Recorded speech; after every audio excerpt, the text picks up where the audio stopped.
অবশেষে নির্ধারণ করা হয়েছে নবম জাতীয় পে স্কেল নিয়ে পে কমিশনের চূড়ান্ত সভার তারিখ। একই সঙ্গে সর্বনিম্ন বেতন নির্ধারণে উত্থাপন করা হয়েছে 3টি ভিন্ন প্রস্তাব। তবে এই প্রস্তাবগুলোর ভিত্তিতে কোন গ্রেডের বেতন কত হতে পারে এ নিয়ে বিস্তারিত জানাচ্ছেন শিহাব ইসলাম। অবশেষে চূড়ান্ত হল নবম পে স্কেল 1:4 অনুপাত সহ পূর্ণাঙ্গ তালিকা প্রকাশ, শতভাগ পেনশন সুবিধা ও 3টি টাইম স্কেল পুনরুদ্ধার। বিস্তারিত আলোচনা করার শুরুতে ভিডিওটিতে লাইক এবং চ্যানেলটি সাবস্ক্রাইব করুন। অবশেষে সরকারি চাকরিজীবীদের জন্য নতুন একটি সিদ্ধান্ত নেওয়া হয়েছে। দীর্ঘদিন থেকে বেতন বৃদ্ধির বিষয়গুলো নিয়ে জটিলতা থাকলেও অবশেষে অন্তর্বর্তীকালীন সরকারের নির্দেশে আজ সকালে একটি অভ্যন্তরীণ বৈঠক অনুষ্ঠিত হয়। এই বৈঠকে গ্রেড ভিত্তিক বেতনের কয়েকটি বিষয় নিয়ে পুঙ্খানুপুঙ্খানুভাবে আলোচনা করেন সংশ্লিষ্ট কর্তৃপক্ষ। পে কমিশনের সদস্যরা বলেন, আমরা ইতিমধ্যেই খসড়া চূড়ান্ত করেছি, এখন শুধুমাত্র অর্থ মন্ত্রণালয়ের নিকট খসড়া উপস্থাপন করে বেতন বৃদ্ধির চূড়ান্ত সিদ্ধান্তে পৌঁছাবো। দীর্ঘদিন থেকে এই বিষয়টি নিয়ে জটিলতা থাকায় চাকরিজীবীদের মাঝে ব্যাপক অস্বাভাবিক পরিস্থিতি তৈরি হয়েছে, যা আমরা কখনো কাম্য করি না। ইতিমধ্যেই গতকাল সরকারি চাকরিজীবীদেরকে ধৈর্য ধরতে বলেছেন অর্থ উপদেষ্টা ডক্টর সালাউদ্দিন আহমেদ। তিনি বলেন, আমরা সকল কিছু কাজ বাস্তবায়ন করতেছি। এখন পর্যন্ত কিছু কাজ বাকি থাকলেও চূড়ান্ত সিদ্ধান্তে পৌঁছাতে একটু সময় লাগবে। যেহেতু এই বিষয়টি দীর্ঘ 10 বছর পূর্বের একটি সমস্যা, তাই সকল কিছু সমাধানে পৌঁছাতে অবশ্যই আগামী 21 তারিখ পর্যন্ত ধৈর্য ধারণ করতে হবে। এছাড়াও গ্রেড সংখ্যা পরিবর্তনের বিষয় নিয়ে তিনি একটি ইতিবাচক তথ্য দিয়েছেন। গত 15 তারিখের বৈঠকে গ্রেড সংখ্যা অপরিবর্তিত রেখে বেতন বৃদ্ধি করার কথা থাকলেও শেষ পর্যন্ত গ্রেড সংখ্যা পরিবর্তন করে 16টি রাখার মতামত আসে। এরই মধ্যে অর্থ উপদেষ্টা ও প্রধান উপদেষ্টা এই বিষয়গুলো নিয়ে একাধিক বৈঠকের আয়োজন করেছেন। এই বৈঠকে বেতন বৃদ্ধি সহ চূড়ান্ত একটি সীমারেখা নিয়ে আলোচনা করা হবে। আগামী 21 তারিখ বৈঠক অনুষ্ঠিত হবে। এছাড়াও কোন কোন বিষয়গুলো উপস্থাপন করা হবে ইতিমধ্যেই এই বিষয়গুলো নিয়ে ভাবছেন কর্তৃপক্ষ। ভিডিওটির এই মুহূর্ত পর্যন্ত এসেও আপনারা যারা এখন পর্যন্ত আমাদের এই চ্যানেলের নতুন সদস্য আছেন, তারা পরবর্তী আপডেট পেতে চ্যানেলটি সাবস্ক্রাইব করুন। অনুপাতের বিষয়টি নিয়ে পে কমিশনের একজন ঊর্ধ্বতন কর্মকর্তা বলেন, আমরা অনুপাত আকারে বেতন বৃদ্ধির জন্য যথেষ্ট চেষ্টা চালিয়ে যাচ্ছি, কেননা অনুপাত ছাড়া কোনোভাবেই বৈষম্য দূর করা সম্ভব নয়।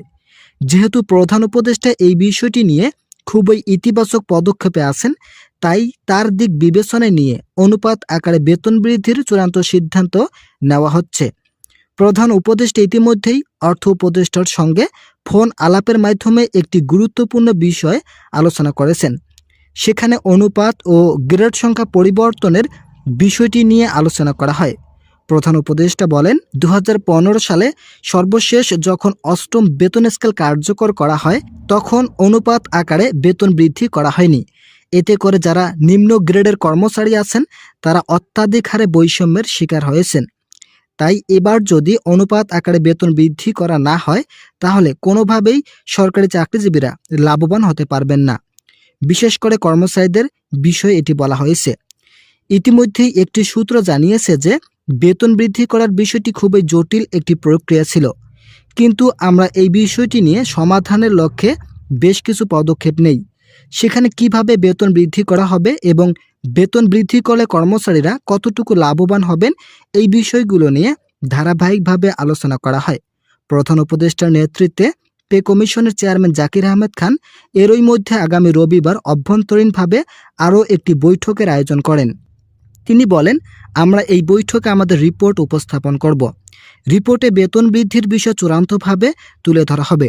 এছাড়াও পূর্বের যতগুলো ভাতা বন্ধ করে দেওয়া হয়েছিল, সকল ভাতা আবারও পুনরুদ্ধারের বিষয়গুলো প্রতিবেদনে উল্লেখ থাকবে। তো বন্ধুরা, যারা এখনও চ্যানেলটি সাবস্ক্রাইব করেনি তারা অবশ্যই সাবস্ক্রাইব করুন। সিলেকশন গ্রেড ও টাইম স্কেল পুনরুদ্ধার করার বিষয়ে ইতিমধ্যে একটি ইতিবাচক তথ্য উঠে এসেছে। যখন এই দুইটি ভাতা বন্ধ করে দেওয়া হয়, তখন থেকেই সরকারি কর্মচারীরা আর্থিকভাবে কিছুটা সমস্যা লক্ষ্য করেছেন।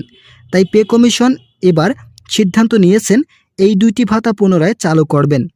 তাদের ভাষ্যমতে যদি ভাতা বন্ধ থাকে তাহলে 2025 সালের নবম পে স্কেল খুব একটা ফলপ্রসূ হবে না। আমরা যেহেতু সকল দিক বিবেচনায় নিয়ে বেতন বৃদ্ধির সিদ্ধান্ত হাতে নিয়েছি, তাই অবশ্যই আমাদের সিদ্ধান্ত থাকবে গ্রেড সংখ্যা পরিবর্তন করে বেতন বৃদ্ধি করা। যার ফলে কমিশনের একাধিক সদস্যদের সঙ্গে অর্থনীতিবিদদের বৈঠক করেছেন। তারা বৈঠকে বেতন বৃদ্ধির বিষয়গুলো নিয়ে এমনভাবে আলোচনা করেছেন যা 2015 সালের 8ম বেতন স্কেলে করা হয়নি। সূত্র বলছে, অভ্যন্তরীণভাবে আগামী রবিবার একটি বৈঠক আছে। এখানে প্রায় সংখ্যক বিষয়গুলো চূড়ান্ত করা হবে। আগামী বৈঠকে বেশ কিছু বিষয় আলোচনা করা হবে এবং বেতনের চূড়ান্ত সীমারেখা নিয়ে নেতিবাচক তথ্যগুলো তুলে ধরা থাকবে। ইতিমধ্যেই পে কমিশনের খসড়াগুলো ভালোভাবে উপস্থাপন করেছেন। এই খসড়ায় বেতনের চূড়ান্ত তালিকা উল্লেখ করা হয়। আগামী রবিবার এই ঘোষণা প্রধান উপদেষ্টা ও অর্থ উপদেষ্টার সঙ্গে বৈঠক করে উপস্থাপন করবেন। আশা করা যাচ্ছে এরপর দ্বিতীয় কোনো বৈঠকের আয়োজন করতে হবে না। এই বৈঠকেই বেতন বৃদ্ধির চূড়ান্ত দিক নির্দেশনা আসবে এবং আনুষ্ঠানিকভাবে আগামী রবিবার গেজেট প্রকাশ করা হবে। ভিডিওটি শেষ করার পূর্বে আপনারা যারা এখন পর্যন্ত আমাদের এই চ্যানেলের নতুন সদস্য আছেন, তারা পরবর্তী আপডেট পেতে চ্যানেলটি সাবস্ক্রাইব করুন।